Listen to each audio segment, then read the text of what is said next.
महाड तालुक्यात चोरीच्या घटनांमध्ये दिवसेंदिवस वाढ होत चालली आहे। शनिवार दिनांक 22 जून रोजी बिरवाडी विभागातील खरवली काळीज ग्रामपंचायत हद्दीमध्ये एका मोबाईल टॉवरच्या 48 बॅटऱ्यांची चोरी झाली आहे। याबाबत जयेश दिलीप शिंदे यांनी महाड MIDC पोलीस ठाणे येथे तक्रार दाखल केली आहे। बिरवाडी विभागातील काळीज या गावच्या हद्दीमध्ये वोडाफोन कंपनीचा मोबाईल टॉवर आहे। या टॉवरमध्ये लाईट गेल्यानंतर टॉवरला बॅकअप देण्यासाठी शेल्टर रूम मध्ये लावण्यात आलेल्या बॅटऱ्यांची चोरी झाली।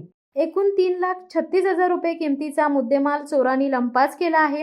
स्वतःच्या फायद्याकरिता अज्ञात चोरट्यांनी एक्साइड कंपनीच्या 48 बॅटऱ्यांची चोरी केली आहे। या प्रकरणी महाड MIDC पोलीस ठाणे येथे अज्ञात चोरट्यांविरोधात भारतीय दंडविधान कलम 379 प्रमाणे गुन्हा दाखल केलाय। या घटनेचा अधिक तपास महाड MIDC पोलीस ठाण्याचे सहाय्यक पोलीस निरीक्षक जीवन माने यांच्या मार्गदर्शनाखाली पोलीस नाईक इक्बाल शेख करीत आहेत।